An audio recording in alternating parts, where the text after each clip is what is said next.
అనేది one of the నేను ప్రారంభంలో అన్నట్టుగా చెప్పుకోదగ్గ స్థాయికి వచ్చేసింది ఒక రకంగా. ఇప్పటి నుంచి మీరు దీన్ని నిలబెట్టుకొని ఎట్లా ప్రయాణం కొనసాగిస్తారనేది ఒక బిగ్ టాస్క్ మీకు. బట్ మీ వెర్సటైలిటీ అవన్నీ చూస్తున్నప్పుడు ఇది ఒక సక్సెస్ పాతే. ఎందుకంటే మీరు చిన్నప్పటి నుంచి చూస్తున్నప్పుడు ఇప్పుడు అశ్విని దత్, దేవివర్ ప్రసాద్ ఇట్లా ఒక ఏస్ ప్రొడ్యూసర్స్ కొందరు ఉండేవాళ్ళు, డైరెక్టర్లు కొందరు ఉండేవాళ్ళు. మళ్ళీ ఆ తర్వాత అది కొంచెం తగ్గింది. ఎందుకంటే కొత్త కొత్త ప్లేయర్స్ వస్తున్నారు, కొద్ది రోజులు ఉంటున్నారు, వెళ్ళిపోతున్నారు. మళ్ళీ స్టాండర్డ్గా మళ్ళీ మీరు ఉండటం, మళ్ళీ ఇండస్ట్రీకి సంబంధించి ఆలోచన చేయటం, ఇండస్ట్రీ లోతుపాతులపై మాట్లాడటం, ఇలాంటి ప్రొడ్యూసర్ మరి ఈ మధ్యకాలంలో రాలేదు. ఇది ఎలా అంటే ఇంత ఓపెన్గా మాట్లాడడం కొన్ని ఇష్యూస్ మీద ఎలా ఫీల్ అవుతున్నారు?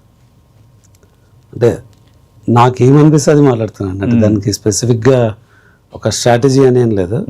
సో నాకు ఒక 22-23లో ఐ స్టార్టెడ్ యాక్టివ్లీ ఇన్వాల్వ్ అనమాట. ఎందుకంటే నాకు మేము అనుకున్న మోడల్, మేము అనుకున్న ఎఫిషియన్సీస్ లేవు. దాని గురించి నేను కొంచెం డీప్గా ఎంటర్ అవ్వాల్సి వచ్చింది. వచ్చినప్పుడు నేను ఫేస్ చేసిన ప్రాబ్లమ్స్, దానికి రూట్ కాజ్ ఏమి అన్నది ఈ ఒక నెక్సస్ ఉండడం అన్నది ఒక పెద్ద ప్రాబ్లమ్.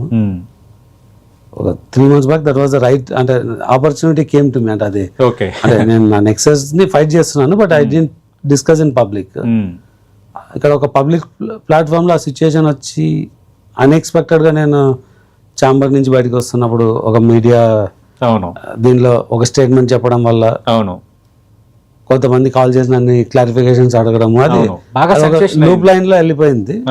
సో నన్ను అడిగితే ఐ విల్ నాట్ అంటే హెజిటేట్. అంటే ఇప్పుడు నాకు ఒక పెద్ద సినిమా ఉన్నా నేను సోషల్ మీడియాలో వాట్ పీపుల్ థింక్ అనేది ఓపెన్గా చెప్తాను. సో అలా అది ఎక్కువ ఓపెన్ అయింది అంతే. ఓకే, అదంటే సాఫ్ట్వేర్ ఉద్యోగులకి మించి జీతాలు వస్తున్నాయి అన్నది మీరు చేసిన స్టేట్మెంట్. అది ఫ్యాక్ట్ అండి, విత్ డేటా ప్రూవ్ చేశాను. అంటే నేను విత్ నంబర్స్ పబ్లిష్ చేసినాను. ఓకే, అంటే ఒక 12 months of period daily wages ఇచ్చిన వాళ్ళకు నంబర్ ఆఫ్ పీపుల్ నా టోటల్ పే అవుట్ 60 crores ఉంది. ఓకే, బై పీపుల్ కౌంట్ చేసుకుంటే ఒక యావరేజ్ సాఫ్ట్వేర్ ఎంప్లాయీ కానీ దాన్ని దరిదాపులో ఉంది, ఆర్ లిటిల్ అబోవే ఉంది. ఓకే, అదే ఒక average software employee.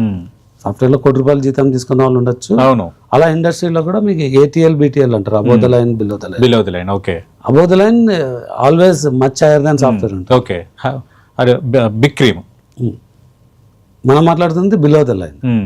Below the లైన్లో కూడా ఒక యావరేజ్ తీసుకుంటే ఇట్స్ అబోవ్ సాఫ్ట్వేర్.